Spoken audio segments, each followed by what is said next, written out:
Një shprehje thot: arti është mënyra e njohjes së artistit me njerëzit.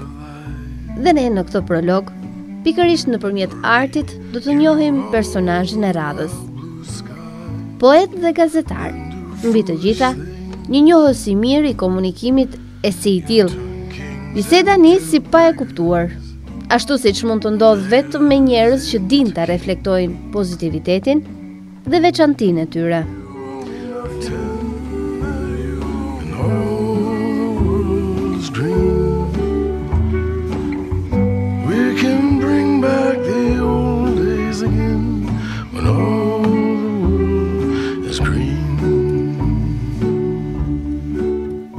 Kur marr rrugë të gjatë në pranverë, të harroj fare qyteti shkret. Jepem pas vendeve të huaja si pas grave misterioze me buzë në gaz. Pas atyre vendeve që më qasin nga dyert e daljes, siç i pranojnë gratë e martuara dashnorët gojëmbël. Tingel me qetësinë e gruas që pret burrin. Besnike dhe e munduar nga vrasësia e tij. Je grua që rrit fëmijët e palindur. Grua që merre nuk jep nga dashuria. Të paktën një puthje, të lëmashkët, një shikim të butë, a një prekje.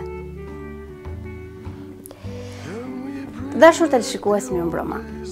Ndryshe nga të gjitha emisionet e tjera në prolog, kësaj radhe e kemi nisur me një poezi. E kemi nisur në një mënyrë më të veçantë, sepse fjala e parë që më vjen për ta përshkruar personazhin që kam të ftuar në këtë prolog është unik. Ai është një njohës i mirë i artit të fjalës, sonte do kem shumë kujdes në bisedën me të. Kam kënaqësinë që ta kem të ftuar poetin dhe gazetarin Lulzim Haziri. E thash mirë me hë? Shumë bukur. Është një problem që më ndjek.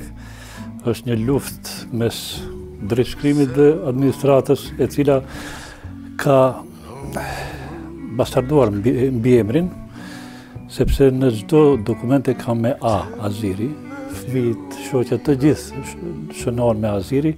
Unë vazhdoj ta sfidoj një gabim të tillë, një diskriminim do të kisha quajtur gjuhësor, sepse nuk ka Hoxh, nuk ka Hamdi, nuk ka Azir, por ka Hoxh, Hamdi, Azir. Dhe unë në çdo dokument, përveç se në ato që kanë të bëjnë me bankën natyrisht dhe me ligjin, shënohem me H, që të mos mjaftonte kjo. Kam edhe emrin Lulzim, i cili në drejtshkrim shkruhet Lulëzim. Ndaj në çdo libër që e kam, këtu kam kompromisin më të vogël e kam bërë, çdo libër që kam të botuar e kam me E, Lulëzim Haziri. A shqiptohet Lulzim, natyrisht. Do të thënë unë isha në rregull. Shumë je në rregull, shteti nuk është në rregull, ofiçaria nuk është në rregull, ta nisim pak me humor. Do flasim edhe për këto qasjet e tua lidhur me gjërat që nuk shkojnë mirë në këtë vend dhe perceptimet tuaja dhe opinionet personale. Megjithatë, për të arritur deri tek ajo pjesë, ne do të kthehemi pas në kohë. Edhe për të respektuar formatin e këtij emisioni, por edhe për t'ju dhënë mundësi teleshikuesve që të njohin një anë tjetër të Lulzim Hazirit. Jean-Jacques Rousseau thotë që kthimi në fëmijëri është si kthimi në gjumin e ndërgjegjes. Ne do kthehemi pikërisht në atë pjesë, në fëmijërinë e Lulzimit, Lulit, që përkon diku me vitet 60-70, në Gostivar. Unë e përshkrova pak tablon, ngjyrat edhe konturet, pres mia për shti. Fëmijëria është libri më i gjatë që shkruhet. Dhe libri i parë i çdo krijuesi s'ka si të mos jetë fëmijëria e tij. Jo rinia, jo mosha e kurisë, po pikërisht fëmijëria, sepse është atëherë koha kur e zbulon botën. Unë kam lidur në Reçan, është një fshat në rrës të malit, po është edhe në fund të fushës së Pollogut. Është një fshat me dy lagje, lagja e poshtme që i takon Pollogut dhe lagja e epërme që i takon Malit Sharr. Unë i takoj Malit Sharr, jam rritur në Muall të epërme, jam rritur në një përdallim prej shokëve të mi, jam rritur në një shtëpi me libra, sepse babain e kam pasur profesor të gjuhës shqipe, Dhe jam rritur me televizor. Jemi shtëpia e parë në Katund, në fshat, që ka blerë televizor. Duke pasur parasysh se baba i ishte drejtor shkolle dhe kishte mundësi që për atë kohë të siguroj një televizor, dhe televizori është luksi madh për kohën. Tregim në vete, do të kisha shkëputur një pak kohë për ta përshkruar ardhjen e televizorit, sepse ishte si një ardhje mistike. Gjithë fshati u mundua që një kuti të tillë ta fusim në shtëpi. E kam parasysh, krejt e kam të xhiruar në kokë çastin e ardhjes televizorit në shtëpi, meqenëse kam qenë tepër i vogël. Dhe duke çmuar shumë, vendi i tij i natyrshëm ishte mbi dollap. Pra nuk ishte në tavolinë si i vendojmë tash, nuk ishte në tokë si i qesim tash, po ishte mbi dollap. Në pikën më të lartë. Më të lartë, dhe i shoh kam parasysh gjitha të pleqët e mohallës me kokat e gritura lart duke shikuar. Se si nuk ju kpute qafa nuk e di, po e pritnin ndeshjen e Muhamet Aliut deri në ora 2. Vinin, ishte një ritual i gjithë koha e atij meçi boksit, dhe ndoshta prej atëherë ka mbetur boksi si një sport cilin e dua më shumë. Vinin pleq nga gjithë mohalla, nga gjithë fshati për të ndjekur në ora 2 mëngjesit, në ora 3 mëngjesit. Ti mban mend vetë në një program që ka qenë i preferuar jot? Mbaj mend një serial që ishte Ciskokit, ishte një serial për western, e shikoja shumë, bile raportet e fëmijëve të fshatit me mua i matja me kohën që mund t'u lë atyre të shohin televizor, të shohin Ciskokitin. Dikush e shihte brenda dhomë, dikush nga grillat e dritares dhe kështu me radhë. Po edhe rrëfim tjetër është antena është një tregim më vete. Mos më thuaj që ke ndenjur me orë të tëra duke rregulluar. Jo, po kishte burrat e fshatit që rrinin me gjithë rrezikun e madh se a mund t'ja qëllëm se kishte 2 relej, me sa më kujtohet, njëri ishte në Mavrov, tjetri ishte në Shapk, dhe kur shtereshin të gjithë mundësit për të gjetur sa më pastër programin, përcaktoheshin për ndonjë relej më parafërt. Në fëmijëri ka disa persona që e shënjojnë këtë moshë, që na lidhin më shumë kujtime. Kush është ai person që e keni qenë më shumë i lidhur në fëmijëri? Më shumë është një person tepër kontrovers, është Muça Bajrami. Kemi kaluar fëmijën me të, ai ishte i përfshirë në ngjarjen që ndodhi në Haraqin pak para fillimit të luftës, konfliktit armatosur vitit 2001, kaloi një kohë tepër të vështirë me torturat policore në burg, duke akuzuar për diçka që se kishin bërë tashmë. Dhe tash është pas një kohë u lëshua nga burgu, është një tip bon vivant, do të kisha thënë kështu. Pse të lidhin pikërisht me këtë njeri? Po atë kishe kushit parë, dhe me të ndaja gjithçka që kisha. Edhe prapësirat. Edhe prapësirat që kisha.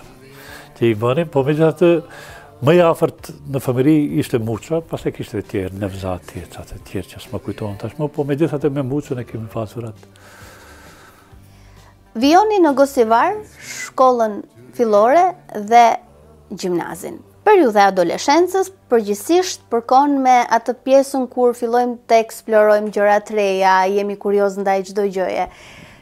Luli, si e kujton adoleshencën e ti? Po mua mu ndërprej fëmijëria, do të kisha thënë, në fshat, dhe vazhdova një pjesë të saj, pra klasën e 6 vazhdova në Gostivar, duke u kyçur në një rreth të ri, një rreth i cili edhe Gostivari ishte paksa, nuk ishte asa urban, po ishte më tepër turkofil. Pra, qytetari që është ajo që kishte të bëjë me turqizmat, me të folmen e gjuhës shqipe. Unë nisa të flas edhe turqishte, mësova gjuhën turqishte këtu në Gostivar, sepse djemtë e mohallës, disa flitshin. Duheshe të bëhesh sheherli. Duhet pjesë sheherli qytetar. Po megjithatë shkurt ndodhi kjo, unë vazhdova shkollimin e mesëm në këtu në Gostivar, do të kisha thënë se zbulova vardarin. Është koha kur tër verën e kalonim në Vardar. Prej mëngjesit deri sa erej, gjithë jeta jonë ishte Vardari, rreth Vardarit, lojrat aty, mbytyjet e dikujt, unë vetë jam mbytur një herë, më ka shpëtuar një djali hallës. njohja me të tjerët, ndeshjet e shumta të futbollit, sërish Vardari dhe kështu me radhë. Dhe ndjenja më e bukur që nuk mund ta harroj ish pasi dilnim të ftohet nga uji, të shtrihena në asfaltin që diqej. Po ne tash kërkojmë edhe peshkirja, është i tillë, është aty. Po atëherë asfalti nxehtë ishte kënaqësia më e madhe dhe s'u na harroj si e ndronim vendin në asfalt duke lënë atë pjesën e trupit me ujë në një pjesë të asfaltit për të vazhduar në pjesën tjetër të asfaltit dhe kështu me radhë derisa tereshim dhe vazhdonim me prapështirat tona. Një djalë që ishte rritur mes librave, që ishte kultivuar me dashurinë për letërsinë, për gjuhën. Cili ishte ai moment apo cili ishte ai shkak që e bëri që të merrte kahjen e teknikës? Pasi që incidentalisht shkollën e mesme e vazhdova në qendrën e mesme teknike në Gostivar, sepse në gjimnas unë duke pritur babain që të kthehet nga Gjermania për tu regjistruar, ishte mbushur. Kaloja fati. Ishte mbushur numri me nxënës dhe vazhdova këtu ku ishin ato mbetjet. Gjithë nxënësit e dobët regjistroheshim në industriale dhe unë i shkëlqyeshëm në industriale. Dhe vazhdova makinerin, natyrshëm që thash. Vazhdove makinerin. Po. Tashmë nuk është çështja se vazhdove makinerin. Çështja është se shkove në një qytet të ri. Të ri, në një qytet shumë më të madh, që ofronte sfida shumë më të mëdha se sa Gostivari ku kishit kaluar jetën deri në atë moment. Si ishte përballja me Prishtinën, që aso kohë ishte një qendër e rëndësishme. Prishtina viteve të 80 ishte lulëzim. Po megjithatë ballafaqimi i parë imi me Prishtinën ka qenë me dhunën policore. Si kisha mbushur as 18 vjet kur isha viti i parë dhe në mars prill vitit 1981 shpërthyen demonstratat e studentëve për Republikën e Kosovës. Dhe nga atëherë deri më sot mua më kanë ndjekur konfliktet në jetë. Kishim konfliktet deri vitet 90 që ishin në Kosovë vazhdimisht, në Kroaci, në Bosnjë, në Maqedoni dhe kështu me radhë. Hera parë unë pash policë të armatosur me automatik, sepse Gostivar kishte 2 policë atëherë, me një pistolet dhe me një kërbaç, i cili mbante rendin e qytetit dhe kështu me radhë. Mirë po në Kosovë, në Prishtinë, 81 veç pash gaz lotësjellës, krismat, të cilat s'kasit mos ndikojnë që të jesh imun ndaj një situate të tillë të krizave, sepse do të duhesh të pëlqasim deri tash sa kriza kemi kaluar, aq më tepër në konkur isha edhe gazetar dhe duhej të raportoja edhe për konflikte. Dolëm tek gazetaria, megjithatë pa arritur tek pjesa profesionale e gazetarisë, ne po bëjmë një ecje kronologjike. Poezitë e para janë botuar tek Zëri i rinis, Bota e re, Fjala, Rilindja. Deri në atë moment, ishte një moment intim me poezinë, shkruanit, derdhnit emocionet tuaja dhe kaq. Si ishte emocioni që ti shikosh ato që kishe shkruar në faqe të një gazete, lulëzim haziri poshtë, fillon të ndihesh pak kështu edhe më i afirmuar. Vitin e dytë fakultet humba kushti për vit të tretë. Sepse atëherë kishte kushte dhe kushtet ishin rigoroze. Kalova një vit, u ktheva në shtëpi. U ktheva në shtëpi e cila ishte një shtëpi pa njerëz, sepse tashmë nëna kishte shkuar në Gjermani tek babai dhe unë e kaloja jetën vetë në një shtëpi me libra. Dhe në atë kohë për një vit kam lexuar aq shumë dhe kam dëgjuar aq shumë sa që kur u ktheva vitin tjetër në Prishtinë e ndjeja veten më të armatosur, do të kisha thënë kështu, për të ballafaquar me një rreth që kisha filluar ta krijoj, qofshin ato rockerë, qofshin ato poetë të ri, qofshin ato gazetarë dhe kështu me radhë. Dhe nisa ta provoj veten a mund të shkruaj. Shkrimet e para e pranoj janë imitim për shkrimin ndonjë poezie që të ka pëlqyer me ndonjë fjalë tënde, po megjithatë guximi për ta botuar është që s'guxon ta bësh të, sepse e din se është e vjedhur. Në çastin që fillova të shoh gjërat me syrin tim, e pa se poezia është e pjekur për ta botuar dhe dërgova në gazetë. Dërgova 3 prej cilave, kur e mora të premten Zërin e rinis, e shoh, shletoj në fund të asaj faqes, kishte një faqe me poezi sa harroj, në fund të faqes poezia ime e vogël, një null. Nuk e kam në asnjë libër. Po më pëlqeu, po më duk poezia më e mirë në botë. Gjithë të tjeri të zdi kush ishin poetjerë, më duken të dobët para teje. Të vedjet para poezisë time. Dhe i shtyrë nga ky gazlim. E ruani akoma atë gazetë? Po, e ruaj. I ruaj të prerë në një... Do të va tregoj më vonë. Dhe nga i prerë nga lehtësia se si arrita të botoj, dërgoja vazhdimisht shkrime. Fillimisht bashkëpunimin e kam pasur me Zërin e Rinisë, dhe dua me këtë rast të falenderoj një redaktor i cili më ka ndihmuar gjatë tërë kohës, më ka qasur, ndoshta po të kuptimet tona për letërsinë, për muzikën dallojnë nga karakteri. Po qasja e tij që më bëri, dyrë që mi hapi Shaipi që ishte redaktor në gazetën Zëri i Rinisë, nuk mund t'ja harroj asnjëherë. Shaip Beqiri, tash është në ekzil në Zvicër jeton, po njeriu që mi ka hapur gjithë dyert e letërsisë. Po se kemi pirë bashkë ende një kafe me të. Komunikojmë nga pak. Kemi hyrë, ose le të themi kemi trokitur në dyert e letërsisë. Ky është vetëm fillimi.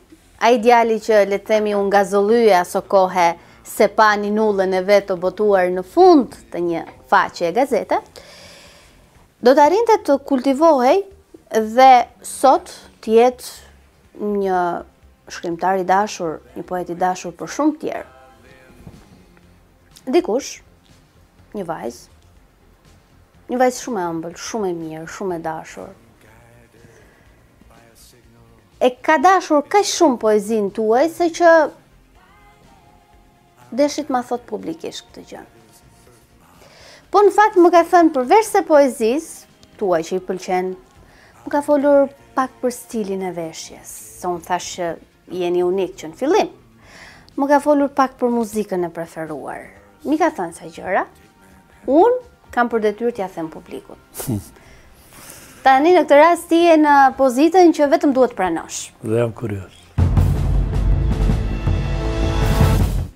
Luli vazhdimisht e pasuron poezinë e tij me të reja, e me këtë pasurohet edhe poezia shqipe me vepra serioze, me një veçanti të shprehjes poetike, që synon të arri atë ekstraktin e lirikës, por duke mos lejuar për asnjë çast, për edhe më të voglin çast, që gjua e rëndomësisë të kërkoj strehim në vargjet e tij. Të tillë e shoh poezinë e Lulit, të madhe, kumbuese, kosmike, e gjithë poezia e Lulit është e tillë.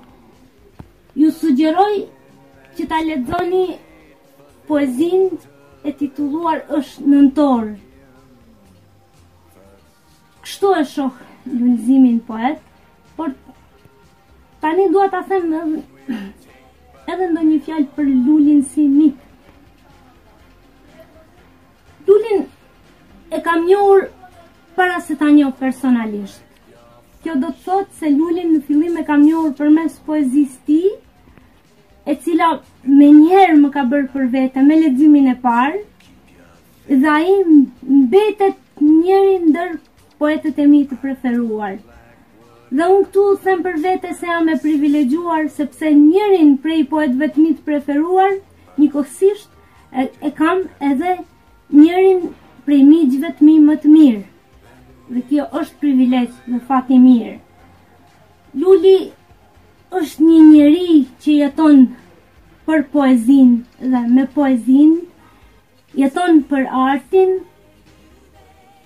është një njeri që i prin një familje artistësh, ka një familje të mrekullueshme, të cilën unë e përshëndes. Është një njeri serioz, me që jemi këtu te serioziteti i Lulit, unë mbi të gjitha duhet ta theksoj humanizmin dhe sensin e tij të humorit. Luli ka një sens humorit të veçantë, kudo që shkon Luli ka miq, pikërisht për këtë arsye, sepse i do njerëzit, dhe prania e tij në çdo shoqëri, në çdo rreth ku ai gjendet, i jep ndejes një freski. E kur Luli nuk është në ndejat tona që ne i bëjmë, ku flasim për poezinë, flasim për traditën, flasim për letërsinë në përgjithësi, ndjehet boshllëku që krijon mungesa e lulit. Kjo do të thotë shumë. Po, në fund, mos ta harroj edhe një veçanti të lulit. Mos ta harroj elegancën si veçanti që e karakterizon lulin. Dhe mbi të gjitha ndjenjën që ai ka për ngjyrat, për pikturën, për muzikën, veçmas për rock muzikën, me të cilën është i lidhur shumë, nuk ndodh.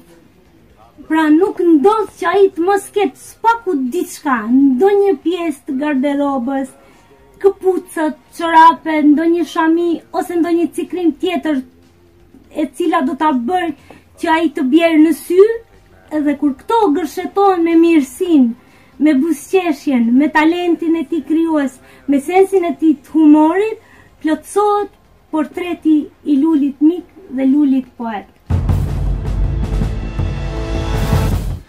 Një përkufizim që do t'ja bëja vetes, as njohësit më të mirë, ndoshta.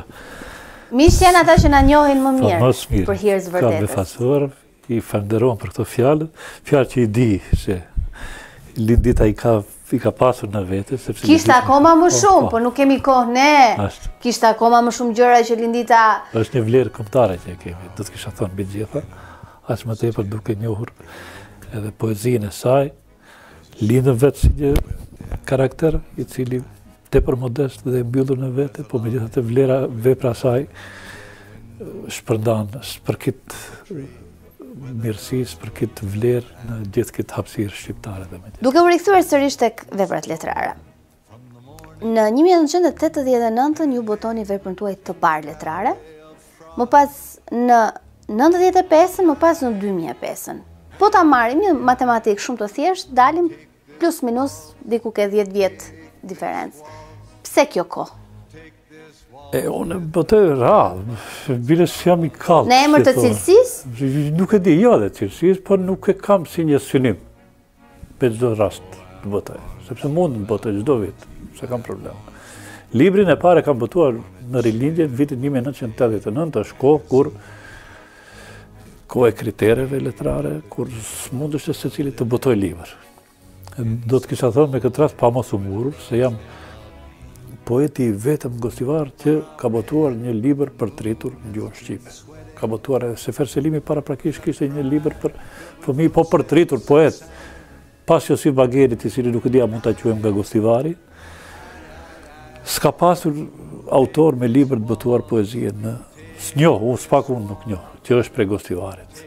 Dhe ishte një diçka jo e rëndomt, t'ju thoje njerëzve se ti je poet, në ndërkohë në një vend ku s'ka poet.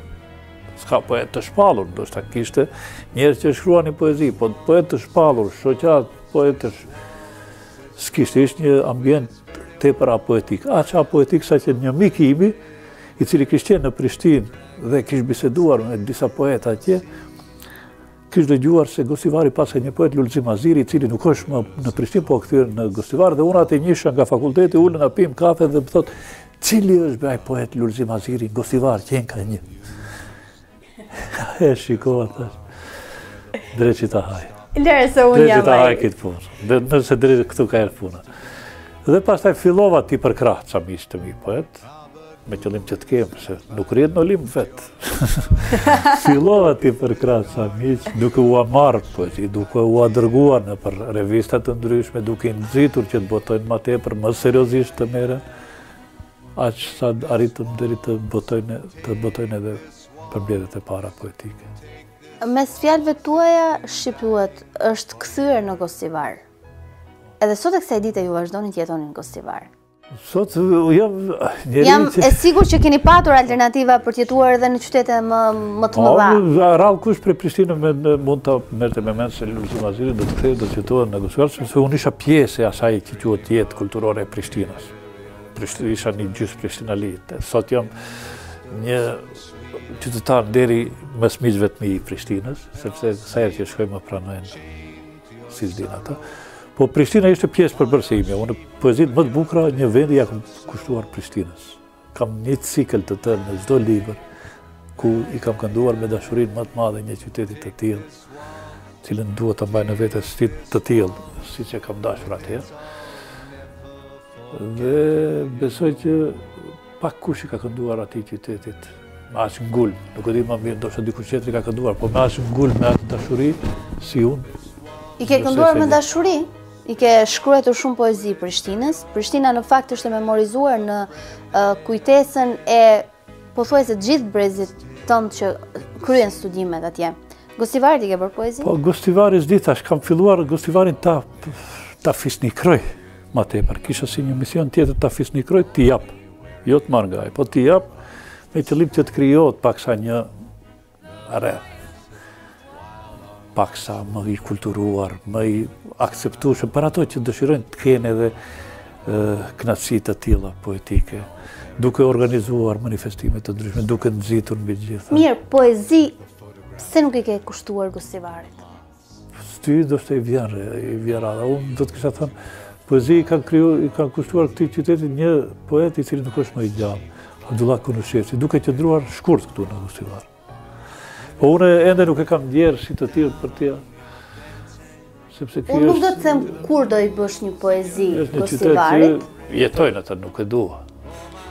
Është një miku jon i përbashkët që e ka pak jo, ndoshta s'është dilem, po Lulzim Haziri ka bërë një cikël të tërë poezish Prishtinës, Gostivarit jo.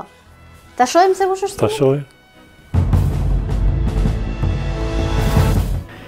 Lulzim Haziri është poet i veçantë i frymës urbane dhe shpesh është thënë domethënë që ka krijuar letrësinë me autostrada. Unë do doja që Luli që parashtroj dy pyetje të thjeshta. E para domethënë vazhdon të jetë poeti i ri premtues dhe përse domethënë është quajtur kështu për herë, dhe së dyti a mund të krijojë një libër me poezi për Gostivarin me gjithë atë bukuri si që ka krijuar për Prishtinën, kur ne dim që librin më të mirë me poezi për Prishtinën e ka krijuar pikërisht Lulzim Haziri. Pyetje e rëndë. Më është bërë koleg, dy pyetje shumë të rëndësishme i ka bërë Salahedin Saliu. Pyetjen e dytë do të përgjigjem më një herë se nuk besoj se do t'i kushtoj Gostivarit. Jo, poezi me dashuri, sepse thash këtu jetoj, nuk e dua. Kjo poet i ri që premton është sepse unë shumë i ri, vërtet shumë i ri për kohën. Unë botova 27 vjeçar. Po duke dashur establishmenti që të dëboj nga serioziteti që ti mund të imponojsh me vlerat e tua, me poezitë e tua, vazhdimisht si zgjidhje e kanë, po është poet i ri. Edhe premtues. Edhe premtues. Pasha kemi na ka kaluar në ironi, në cinizëm, kur e përdorim me Salahedinin ose me Linditën, ja 3 poet të ri që premtojnë. Unë mbi gjitha shoh si një establishmenti mbi gjitha, ose ato që i frigohen poezisë tonë, që ka edhe Salahedini edhe Linda, dhe unë një poezi e re, nuk është një poezi e mykur. Vazhdimisht mundojnë na dëbojnë duke thënë, këto janë 3, le të shkruaj. Në një farë mënyrë, për aq kohë sa përdoret fjala të rinj, u bën kompliment. Do ngeleni gjithmonë të rinj. Na pengon fare, sepse ti je i ri në bindje. Ajo është çështja. Mos njeriu nuk ka vite asaj ka në kalendar, po për asaj ndjen dhe për asaj është i shëndosh për ato vite. Besoj që ende janë poet i ri që premtoj.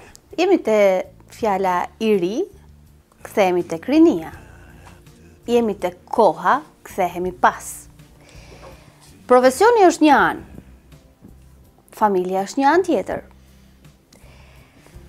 Gati në 3 dekada,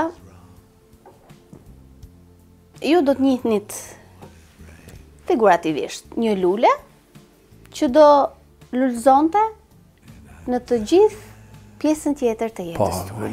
Lulja është ajo që do të kisha thënë, kur përmes lulen e përmes edhe familjen, ajo që më bëri të mbetem këtu. Ta mblodhi me pak fjalë. Ma mblodhi të mbetem në këtë vend, sepse nuk ishte edhe ajo e gatshme për t'u larguar nga ky vend, sepse kishte tashmë vend pune, kishte familje këtu, miqësi, ndërsa unë isha i gatshëm për gjithkund. Isha i gatshëm që të kthehem në Prishtinë ose kudo qoftë, në ndërkohë që në atë kohë ndodhen shumë gjëra në jetën time. Më vdiq baba i ri.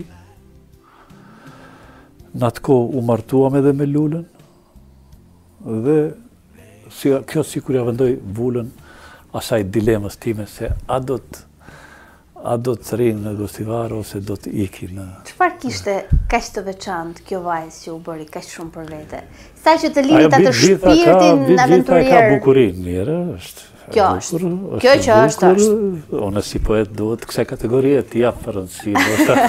Shihet estetike. Shihet estetike dhe është njerëzore tepër, mbi gjitha.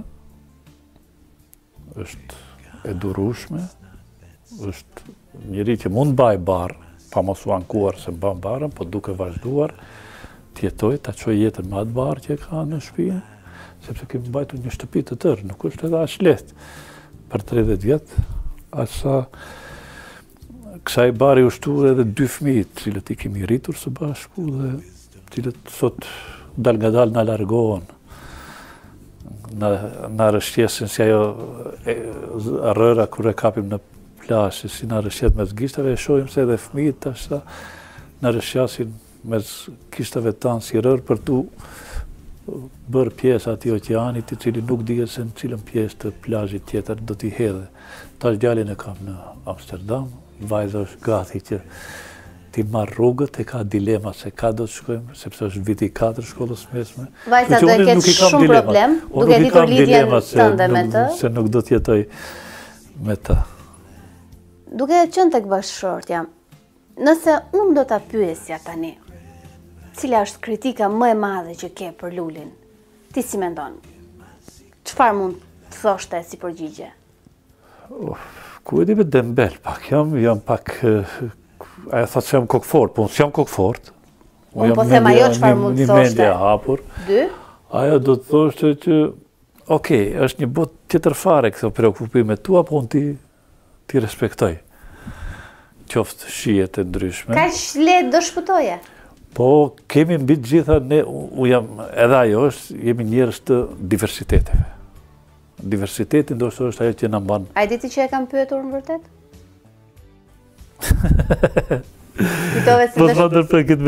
Diversitetet janë ato që na karakterizojnë, sepse nuk kemi ne njerëz që flasim një gjuhë të njëjtës, nuk kemi njerëz që dëgjojmë një muzikë të njëjtës, nuk kemi njerëz që shohim një film, një frymë të njëjtë të filmave, një kulturë ose kështu me radhë. Jemi njerëz që na bashkojnë më tepër këto diversitetet. E shoh që je duke u munduar të bësh një terren kështu që çfarëdo lloj gjëje që të ketë thënë, jo, po shiko se ne e respektojmë diversitetin e tjerë. Është herë e parë mbas 30 vjetër që vihesh kështu publikisht përballë me opinionin e gruas. Kështu që ç'ke mbjellur do korrësh. Si rrep. Me Lulin, gati se 30 vjet, jemi bashkë. Kemi një jetë të lumtur.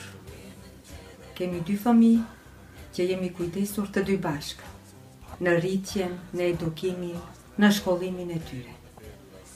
Luli është një person tepër i kujdesshëm, veçanërisht për familjen, për shoqërinë, për krejt njerëzit. Kemi pas shumë momente të gëzume me Lulin. Shetijat, mbramjet, lindja e 2 fëmijëve, rritja e tyre, e kështu me radhë. Do me thanë në çdo aspekt të jetës, kur thojmë me një fjalë, edhe të mirat, edhe të këqijat i kemi ndajtur bashkë. Unë do të veçoj një çast që nuk mund ta harroj. Para 2 viteve kisha një operacion, doli i suksesshëm, dhe pas 3-4 ditëve vin mjeku në vizitë në mëngjes dhe më thotë se je shumë mirë dhe mund të shkojsh në shtëpi. Unë nga emocionit, nga gëzimi i madh, e marr një herë telefonin në ora 8 të mëngjesit. Luli ishte duke fletur dhe i them, Luli, ec merrem se më kanë lëshuar mjeku. Luli si e ka ashtu punën, Thot prit të ngrehem, ta pi kafe në atë këtë, më qëfar kafe i them, qëfar ashtu të ecë, merëm se une isha te për e gëzut. Nuk shkoj një orë, e shok të dera, luli i veshur si çdo herë, me buketin me lule, me kutian me baklava, erdhë. Edhe ato shokjeve në dhomë, u dha baklava e sende, të me thanë, unë kur e shqipsha lulin duke shte sa i ishte ma i gëzut se unë. Dolëm prej spitalit, ma kishte rregullu edhe ulsen aty, ula, erdhëm në shtëpi. Luli aq tepër është kujdesur për shëndetin tim, do me tha nuk më linte të prekja asgjë, edhe gati se për 1 muaj e gjys, Luli mu më ngriti në këmbë. Dhe jam që kështu si duket. Me një fjalë, Luli është tepër njeri pozitiv, jam e lumtur që e kam burr Lulin dhe shpresoj që edhe ma ty që deri në fund të jetës ne të qemi kështu të lumtur, bashk të dy. Po ma përkujtoj atë kohë kemi është një luftë e përbashkët që kemi bërë para 2 viteve dhe vjen mirë që e ka përzgjedhur pikërisht këtë moment të jetës sonë përbashkët. Mbi të gjitha kishte shumë dashuri. 30 vjetë, si mos kesh dashuri, sigurisht do të ishim plakur shumë, kështu të nga dashuria mbesim të rrimë. Nga kjo dashuri, vinë në jetë 2 fëmijët tuaj, një djalë dhe një vajzë. Në një bisedë tonë miqësore, kur të kam pyetur se me cilin nga fëmijët je më i lidhur, më ke thënë me djalin flasim më shumë për artin. Na lidh kjo pjesa. Me vajzën goca babës. Po. Në komunikim me ta, edhe duke patur parasysh se ata janë rritur në një ambient vërtet me shumë dashuri. Cila është gjëja, këshilla, sugjerimi, ajo që gjithmonë nuk e ndenjur mbi kokë, që ta kenë gjithmonë në një farë mënyrë vëth në vesh? Pa, nuk është lehtë të ngrisësh fëmijë, as më tepër të ngrisësh fëmijë që të jenë të mbarë, të kenë një bazë, një strumbullar të kulturës, mirësjelljes, të cilën mund pastaj ta mbulojnë me trende të reja, garderobë, muzikë, sjellje, po megjithatë ai strumbullari të jetë një shtyllë shëndoshe kulturës së tyre personale. Jam munduar që fëmijët e mi ta kenë këtë pikë pari këtë kuris të jenë vertikal, të tjerat janë çështje preferencash, çështje kohe, çështje që të imponohen ndoshta nga zhvillimet kulturore, jetësore, sociale dhe kështu me radhë. Po megjithatë jam munduar që pa ndonjë teori me qortimet. Ke qenë i rept? Jo, s'jam i rept me fëmijët. Seriozisht, unë habitem si frigon fëmijët për me. Më kanë frikë shumë. Po asnjëherë s'kam qenë i rept me ta. Vazhdimisht jam munduar që natyrshëm të ndikoj të ata që t'jenë spaku me një mirësjellje të mirë, mirësjellje e mbjellur, mos jetë sa përsye faqe për tjerit, dhe t'jenë me ego të vendosur, personalitet të krijon si personalitete. Tjerat janë çështje që vinë e shkojnë.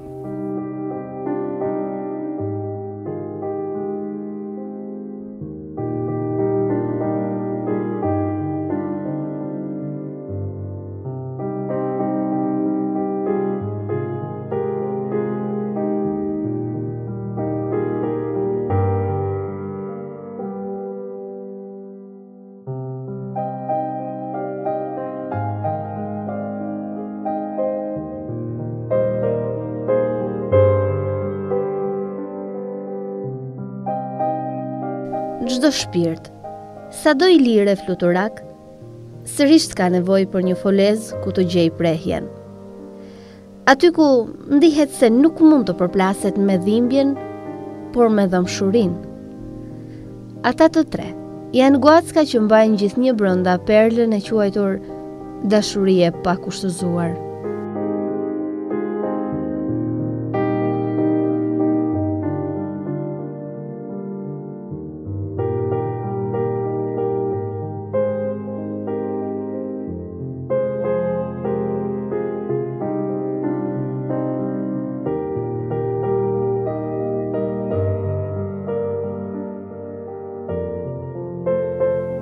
Ke ke ndikuar, po themi tek djali, a ndikon tek vajza në zgjedhjet që ata bëjnë për profesionet e tyre? Probleme kemi, edhe me vajzën, jam tash në një haos.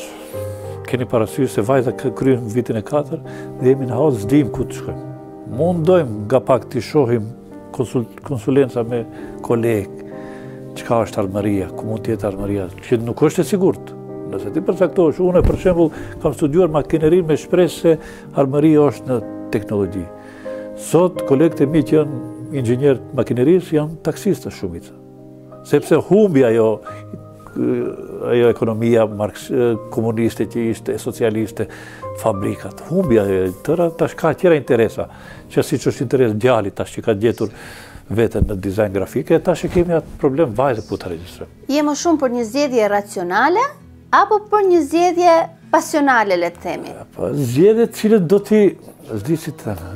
t'i trandish mas 4 vjetë shkollimit amorf që e kanë nxënësit në shkollë, mesme, do t'i trandish me diçka. Besoj që ajo do t'jetë sfida e çdo prindit për ta nxitë fëmijën e tij që të vazhdojë studime, sepse duhet të ballafaqohet me një realitet të ri, cilin që thua ti duhet të ketë pasion në punën e saj. Me djalin pata sukses, sepse kur regjistroi dizajnin ai ishte i fotografisë, ishte fotograf, kishte ekspozita prapa vetes, po me dizajnin, me vizatimin sish. Po duke bërë një logjikë së bashku me të, një logjikë që ndohë se si mund tek, filloi gjatë verës ta kryej një kurs për vizatim që t'jetë bazë e mjaftueshme për provim pranues dhe për të regjistruar në dizajn grafik, dhe sot është ai që është. Gjithë problemin e kemi ke vajza. Kam bazën te vajza. Gjithë problemin e kemi te vajza. Brengën te vajza kemi. Për vajzat thonë që babai është dashuria e parë. Madje edhe kur zgjedhin partnerin e tyre, duan që të jenë 80% si babai. Mund të danë kollaj. Më ke thënë që nuk mund të ndahesh nga goca, e ke pikë të dobët, edhe ajo do e ketë pak problem të ndahet nga babi, se edhe ajo të ka pikë të dobët. Do të largoj nga dalë tash. Për momentin një thash, pa më thoj në një gjë për babin, po tentoja të nxirrja në një gjë negative, se gjitha gjërat e mira ja than publikut, po tentoj, po kam edhe pak minuta, mund edhe të dalin ndonjëri që do më thot në një kritik. E di çfarë ka thënë vajza për ty? Jo. Për mua nuk ka person më të rëndësishëm jetën tem se sa babai im. Çdo gjë që kam qenë në gjendje për ta kryer në lidhje me shkollën, më duhet t'i falenderoj atij. Për çdo problem ai ka qenë aty për mua. Ai si çdo baba është përgjegjës, është i kujdesshëm dhe i rrep në udhëzimet e tij, por i kuptueshëm në problematikën e të qenit adoleshencë. Sjellja e tij superiore gjithmonë më lën mua përshtypje për që ta barte edhe unë atë ndaj njerëzve tjerë. Shpesh herë kur e pyes për diçka më verbon me dijenin e tij, qoftë ndonjë temë matematika apo qoftë edhe vetëm për automobile apo teknologji, ai gjithmonë është i gatshëm për ta biseduar. Kur e pyes çdo herë se nga i ke mësuar të gjithë këto, më thot ose nga mosha ose nga leximi. Këto dy fraza mua më kanë shtyer të mbri deri këtu ku jam dhe që gjej kuptimin jetës. Gjithçka që ka ndodhur deri sot unë i atribuoj babait tim dhe i falenderoj për gjithë mundimet e tij, se është babai perfekt për mua.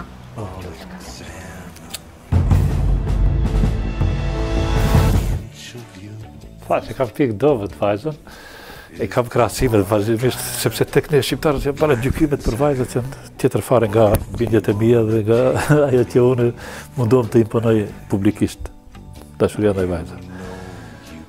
E përmendi adoleshencën, keni ndonjë konflikt shumë? Po ka tash është e paknaqshme vazhdimisht, për diçka i pengojmë diçka, ne nuk e kuptojmë atë, ne kemi parasysh atë fazën e saj, po i tekalojmë ashtu. Me humor, prapë jemi ne, jam unaj që lëshoj pe, ndoshta unë gaboj të ketë drejt. Po e kisha fjalën të krahasime që e bëj vazhdimisht, që përsërit me vajzën dhe djemt. Unë them, vajzat janë si me atë kashët të hynë në ndamar, ta pinë gjakun veç e pinë mirë. Hiu. Edhe nuk e ndjen fare. Djemt e shlëklojnë atë. Kam mos i duash, pak humor, me qëllim të ndikojmë me atë të ngrisim vetdijen për vajzat ndër shqiptarët cilët Te kultura shqiptare dihet. Nuk e kanë vendin e merituar dhe respektin e merituar. Duke u kthyer sërish tek letërsia, tek shijet letrare. Librin që ndoshta më shumë se sa një herë mund ta kesh pasur tek koka e krevatit, tek ndonjë cep ku ke dashur të meditosh, ku ke dashur ndoshta edhe t'i arratisesh realitetit, gjërave që nuk të pëlqejnë, është libri 100 vjet vetmi. Gabriel Garcia Marquez. Pa mos i quajtur këtu librat me poezi, sepse ato mund t'i rilexosh vazhdimisht. Mbahen ato, poezia lexohet 2 herë, 3 herë, po proza vështirë, nëse nuk lesh shumë përshtypje, mund ta lexosh 2 herë, 3 herë, një roman. Marquezi është i tillë. Një nga përshkrimet që i është bërë këtij libri thotë se vetmia e ndjek njeriu hap pas hapi. Një njeri që lufton për të mos arritur pastaj në asgjë. Për të gjetur sërish në piknisje. Koha përsëritet, faktet gjithashtu. A është vetmia një lloj kushti i shpirtit poetik? Kusht i domosdoshëm, që s'kisha thënë, sepse pa të nuk mund të krijosh atë botën paralele që quhet botë poetike nga bota reale. Është vetmia me trajtat e saj, sepse edhe vetmia ka trajtat të ndryshme. Vazhdim mund ndjesh vetmi i rrethuar me njerëz plot dhe mund ndjesh kallaballëk duke qenë edhe i izoluar nga njerëzit. Po vetmia krijuese është karakteristike, e cila nuk mund të definohet, nuk ka ndonjë shkencë që e ka definuar koha kur është më e përshtatshme për t'ikur në atë i takt tënde në të vetmisë, e cila më pastaj më lehtë ballafaqohesh me vetveten për të përcjellur preokupime, shqetësime, gëzime përmes asaj që quhet krijim, përmes renditjes shkronjave në letër. Është makthi më i madh, problemi më i madh i çdo krijuesi është. Po edhe kënaqësia është tepër e madhe kur fillon të binden të gjitha ato germa, të gjitha ato fjalë, të marrin atë formë dhe trajtën që ti e dëshiron. Aq më tepër kënaqësia është kur ajo formë dhe ato trajtat pëlqejnë edhe nga të tjerët. Ky është ai kushti kryesor i krijimit dhe i shkrimit. Pra kënaqësia më e madhe është kur nëse ti arrin të përçosh për te ndjenjën tënde, që tjetri të identifikohet me të dhe të pranoj si të tij. Kjo është magjia e fjalës. Po një shpirt poetik i ndjeshëm që i shijon gjërat e bukura rreth tij, që krijon gjërat bukura, ka nevojë gjithmonë edhe për kolona zanore. Thonë që jeta është si një film, çdo film ka një kolonë zanore. Unë nëse do të tentoja të hyja pak në dyert e tingujve të preferuar të lulit, besoj se do më shoqëronte ky zë.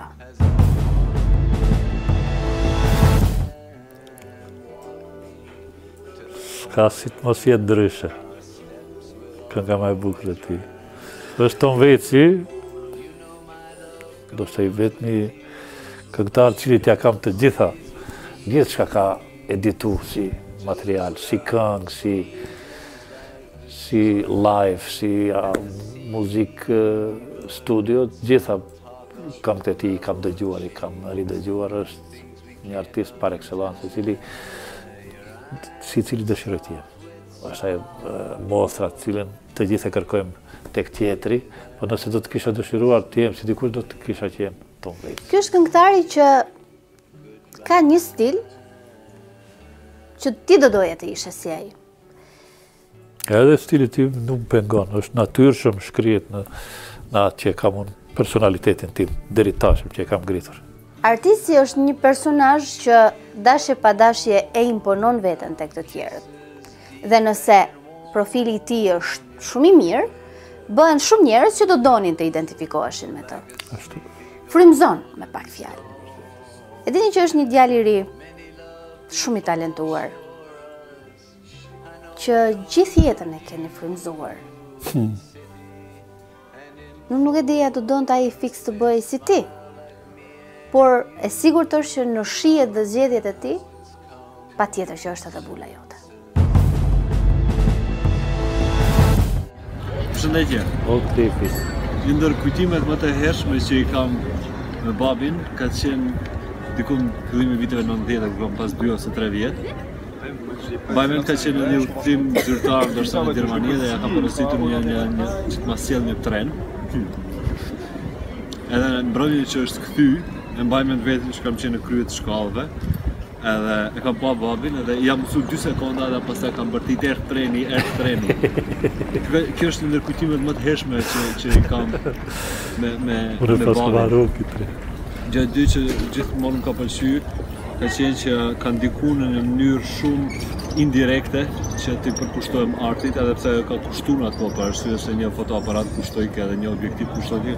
Mirë po gjithmonë më ka përkrahur që të shprehem artistikisht sa më shumë që dua. Edhe ka qenë kjo edhe periudha kur kam filluar edhe studimet që prapë në mënyrë shumë indirekte më ka imponuar që të vazhdoj artin edhe pse në atë kohë doja që të studioj gjuhën angleze. Ndërsa një ndër aktet që ja kam pëlqyer shumë edhe që gjithmonë i mbaj mend kur përmendet babi është që vitin 2009 kur ka fituar çmimin e tretë në International Student Poster Competition ka qenë në Ohër babi. Edhe prej momentit kur filloi manifestimi i kam treguar që e mora çmimin e tretë. Edhe për një orë ka ardhur prej Ohrit deri në Shkup që të ma uroj çmimin edhe që t'jetë me mua atë natë. Përshëndetje nga Amsterdami. Se harrohet çast kur ka marrë shpërblimin, unë vërtet isha në një trajnim në Ohër. Dhe ai se ka ditur se do të marrë shpërblim. Ishte një konkurs ndërkombëtar për poster. Ishte ndoshta e thyrje që e bëri të famshëm. Dhe i plot gazlim thot, fitova çmimin e 2-3 se ditash, konkurs, jam shumë i lumtur e shoforën, unë si isha me veturën time në Ohër, kisha shkuar me veturë tjetër të kolegëve. Si t'ja, s'kam ko, edhe i thom kryetarit komunës Bogovinës, një babaxhan. Me veturë zyrtare, thëma, ta keq përdori me këtë veturën tash, besoj se o te kalu ajo edhe amnistohet nga përgjithësia. Ate ta keq përdori veturën në këtë djarje te për të shishme, ta shijove merë, së është problem. Binte shi në atë kohë. Kohët e fundit jeni angazhuar, le të themi, ne nuk mund t'u asigurojmë të tjerëve lumturin, por jeni angazhuar në respektimin e lirive dhe të drejtave të njerëzit. Jeni goxha i zëshëm në debate, në aktivitete të ndryshme. Është profesioni im ky tashmë, paralel me gazetarinë, janë 2 çështje që bashkohen, nuk kundërshtohen. Pra jam aktivist për drejtat e njerëzit, jam angazhuar në Asociacionin për Iniciativa Demokratike, një shoqatë qytetare 20 vjeçare tashmë, tepër se 22 vjet që funksionon. Se ky angazhim? Po, unë e kam formuar faktikisht. Kam qenë paraprakisht i angazhuar si gazetar i ri, kur s'kisha ende ndonjë mbështetje të sigurt për punë, unë fillova të kyçem në ato rrjedhat e para të shoqërisë civile që impononte Instituti Demokratik Amerikan. Ishte diçka e panjohur këtu te në Maqedoni, po megjithatë që atëherë fillova të nxis pjesëmarrjen e qytetarëve, qytetarinë civil, që thonë, kjo të jetë më aktive, dhe pas një kohë sërish u largova për që përkushtuar gazetarisë. Mirë po me kohë u ktheva dhe tash më jam tepër brenda në gjithë këtë lojë të quajtur shoqërinë civile dhe jam një aktor me rëndësi, do të kisha thënë, i rëndësishëm në shoqërinë civile këtu tek ne, fal përvojës time, fal karakterit tim dhe kështu me radhë. Është një punë që bëj me kënaqësi. E kemi nisur këtë, po e konsiderojmë rrugtim në disa stacione të rëndësishme të jetës tënde, me poezinë, dimri dhe stinet e tjera. Unë zgjodha pranverën, me që jemi dhe në pranverë. Po ty të pëlqen shumë vera. Sa të pëlqen deti? Shumë. Afër detit, afër mbretit, që do Maqedonia s'ka det. Do të cilë pak Nuk du ku të dalësh, prandaj nuk rrezikoj ti hedh hapat, mos skeli ndonjë mbijen. Shiko, nëse jemi për shembull të befasive, sepse është emisioni i mirë, sepse pas ka shumë befasi. Nëse jemi në Bregdetin e Durrësit, prapë është pak jem më sigurt, nëse shkojmë andaj poshtë nga Saranda, aty mund të zhytesh, kështu që mos u fut. Po avash, me kujdes. Është një mike shumë e mirë që përveç se të sillte opinionin e saj, mbi të gjitha deshi të sjellë Valdeti dhe dashje pa dashje të çoj ty në buzdetit tani dhe solli fjalët e tua bashkë me valët e detit.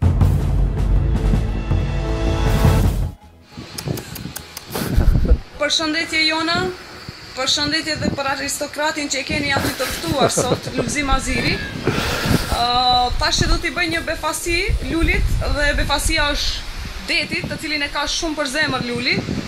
Luli, e di që do kishe dashur për momentin të jesh këtu, afër detit si thua, afër mbretit. Lulzim Aziri është njeriu dhe poeti shumë i mirë, është mik i mirë mbi të gjitha, është njeriu i cili në jetë ka 3 dobësi, ka djathin, perën dhe lulen. Luli është bashkëshortja e poetit që keni të ftuar sot. Luli ka disa fiksim më të madhin për krejt ata që i njojnë e din që i ka çorapet dhe këpucët. Është adhurues i flakti i muzikës, njohës shumë i mirë i saj. Në veturën e tij gjithmonë shoqëruesi për hershëm është Tom Waits, ose Leonard Cohen, ose muzikë krejt me shije. Është lexues i apasionuar i librave. Është njeriu më i harreshëm i tavolinës. Në fotot tona që i bëjmë të përbashkëta neve grupi, zakonisht ka shumë buzëqeshje në fytyrat tona dhe nëse Luli është aty, zakonisht ai është shkaktari për të. Okej, Lulzim Aziri, befasia e radhës. Ri këtu vetëm dhe dashurinë e zgjoj në mua kur të dua. Je ti brenda apo ke marrë diku në thua. Më lëmon zverkun apo më prek në trup të huaj. Dashurinë për ty e zgjoj në mua kur të dua. Ri me tjetër dhe dashurinë e zgjoj në mua kur të dua. Ndjej gjakun tënd në deje apo në lëkurë të lëmuar. Më haron si frutin apo më ndjen mish ndërthua. Dashurinë për ty e zgjoj në mua kur të dua. Ri me njerës dhe dashurinë e zgjoj në mua kur të dua. Flasin pa hiri për ty apo i pyes pa pushuar. Më dëshiron apo më ndryth në një stëk afshuar. Dashurinë për ty e zgjoj në mua kur të dua. Ajo është dritë në mua dhe e zgjoj kur të dua. Do ti apo yjet tua. Bravo Rinesa! Është një freski për ta përmbyllur gjithë këtë. Me që është duke ardhur dhe vera. Po. Verën e kam për herë.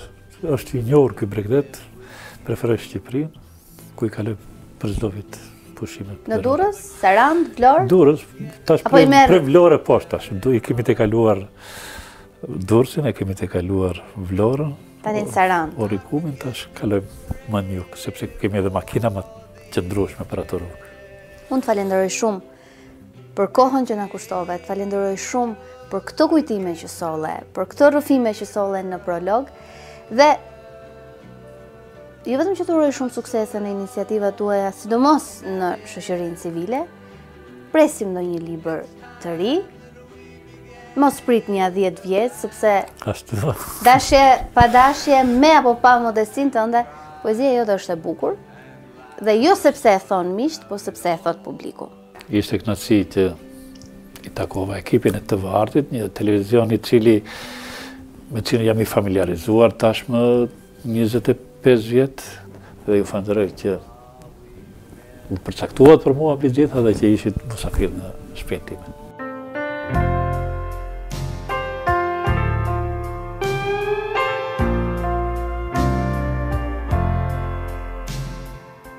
Arti është pasqyra e jetës, thot Tolstoj. Dhe reflektuar në këto pasqyrza, ne sot pam disa nga kujtimet e Lulzim Hazirit. Jeta e një personazhi unik, dhe kjo jo vetëm në stilin e veshjes apo komunikimit, por mbi të gjitha në mënyrën se si ai ka ditur të gjejë balancat e jetës mes shpirtit dhe realitetit. Dhe përgjatë këtij udhtimi, ne u rikthyem sërish aty, Buzëllumit, ku gurzit dhe valzat ruajnë me fanatizëm kujtimet e tij. E ndërsa ne morëm disa nga këto kujtime, disa nga këto copza, të shkuarës dhe të tashmes. Por ai ka edhe shumë brigje për të eksploruar dhe shumë valza të tjera emocionesh që do të vijojnë të shkapërderdhen në vargjet e poezisë së tij. The sun come through and springtime starts, then it stops in the name of something new, and all the senses rise against this coming back to you.